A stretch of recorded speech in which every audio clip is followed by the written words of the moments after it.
Hi guys, it's the Power BI guy here, and today I'm going to cover how to create better looking reports within Power BI. And if you follow some of these tips and tricks, you're immediately going to have better looking reports. And I'm actually going to give some workflow advice as well, and you'll be surprised at some of the tricks where you can actually do this, where it's actually going to improve your workflow quite efficiently actually when it comes to report design. So without further ado, let's go ahead and start the video.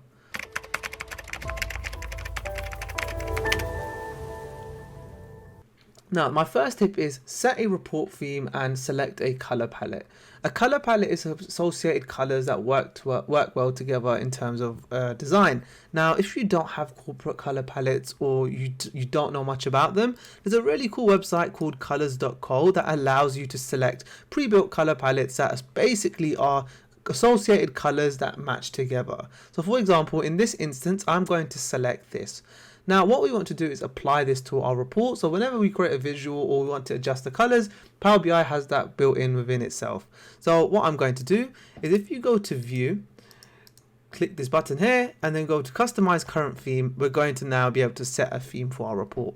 What you want to do is go ahead and bring those colors that you've selected from that color palette into the theme colors. So I'm going to do that here with this palette over here. I like this one, so let me just bring this in.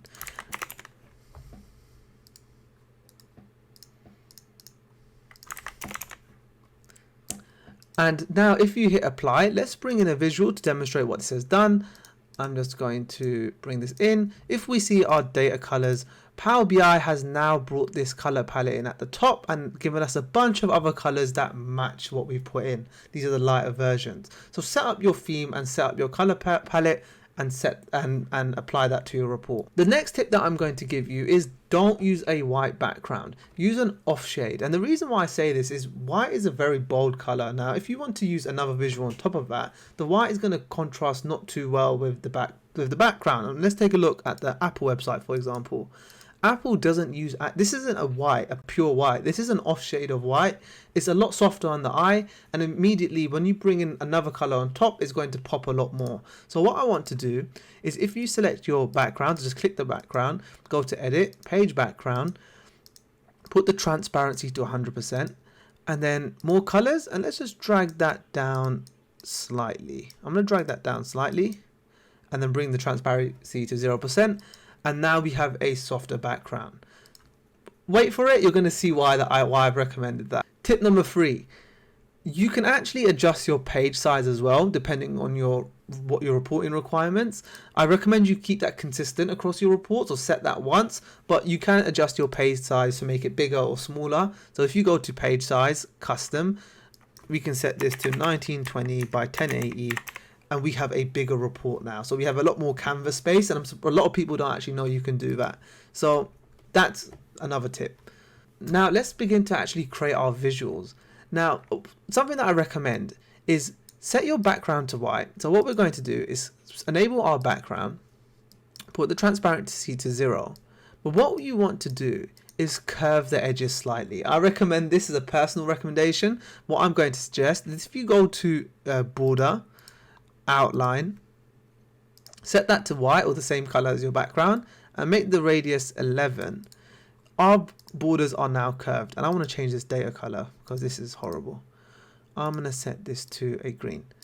So now our background is curved and it's a lot more smoother on the eye. Now what you can also do is enable a shadow. So put in shadow, but don't just use the default dark. What we want to do is make this a lighter gray, so it's softer on the eye, and let's put this to center. And immediately now this is popping out of the page. So let's look at the difference between the two, default and the two steps that we've added now. We take off the border and shadow, that's default. If we add the curve and shadow, immediately that's a lot softer on the eye and it's popping out of the page a lot more.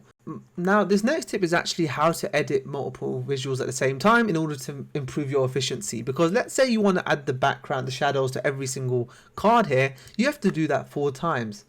You don't. What you can do is if you select all of these visuals, you can then edit them at the same time. So for example, I'm going to remove the shadows Let's make the data color, data text different. So if we set it to Georgia, we can see that it has now adjusted the 4 cards at the same time. So this can really improve your workflow when you're editing. It has to be the same visual though. So in this instance, it's cards. Because these are 4 of the same visual, we can edit them at the same time in terms of the formatting. So let's put this back to Sego.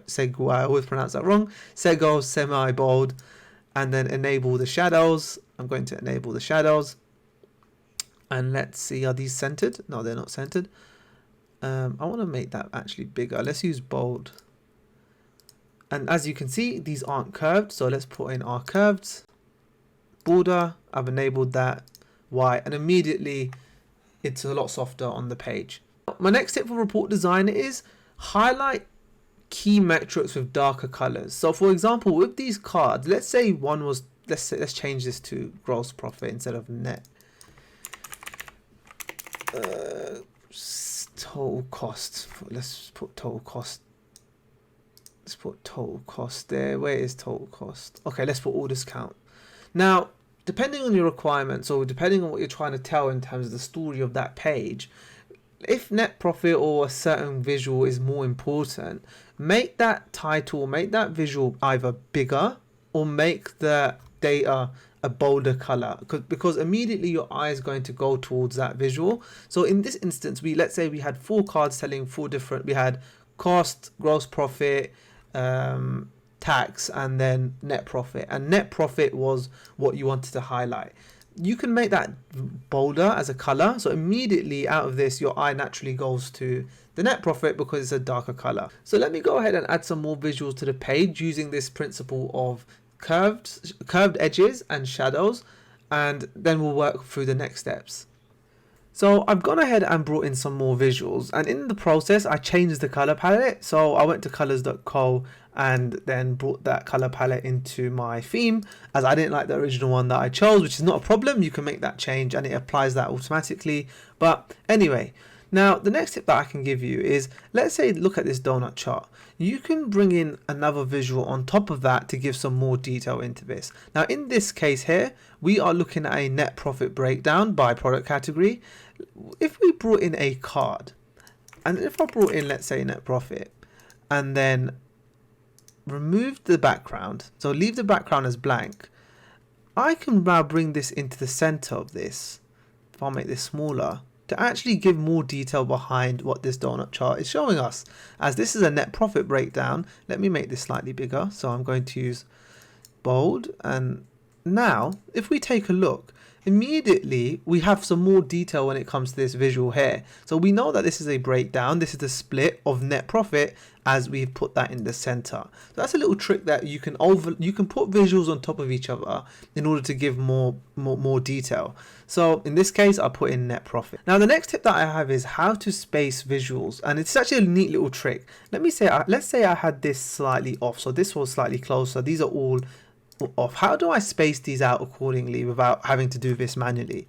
I can go ahead and select these 4, go to format, align, and then if I click distribute horizontally, this has now evenly spaced out my visuals. In this case here, what I did wrong was I need to put it on the edge of here and that one at the edge of here. Now whatever's between, it will space out accordingly. So if I click that once again, go to align, distribute horizontally, it has aligned these perfectly, and once again I can do that with these. Now let's go ahead and bring in some filters into this page. I'm gonna bring that in here. Let's enable the background. Let's bring in shipping method, and then I'm going to enable background, border. Let's bring that border as white, curve the edges to 11, shadow. Remember, you don't want to use the darkest one, so we're going to use grey, center, and then if we make that slightly bigger, we need to background 0, and we've brought that in there. And let's align that at the top, and let's bring in some more filters. Now let's use product category, and then we can bring in another filter.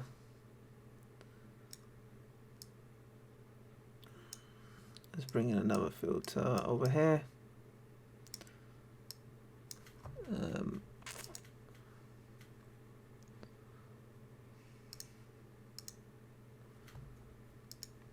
And there we go. And then if we wanted to adjust the titles at the same time, we can select the filters, go to formats, let's go to slicer header, let's make that semi bold, let's make it smaller, that's too big, set that to an off shade, it doesn't have to be that dark, it doesn't have to be a pure black. And then we now have our filters. You don't have to have them as lists, we can set them to drop downs if we wanted to. Similar principle to what we were doing before. It's completely up to you depending on what your report requirements are and how you want to display this information.